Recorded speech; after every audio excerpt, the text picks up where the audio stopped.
Hello again everyone, Truck CB Sales here with a performance report on this RCI-2950 DX-6. This is fairly new from Ranger. They went with the RT1 transistors and a thicker heatsink on the back.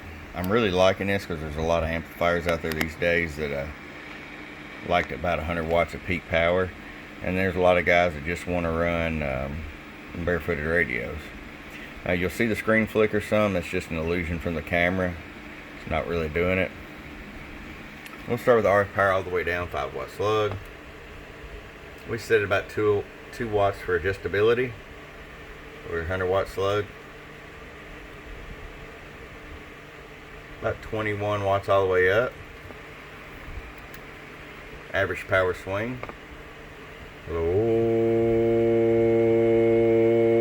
About 46, 48 bird. Peak power.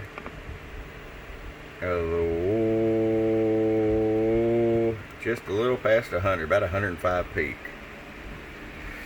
Alrighty, my friends, I hope you enjoyed the video. If this is something you're looking for, check us out on the web at www.truckcbsales.com. Check us out.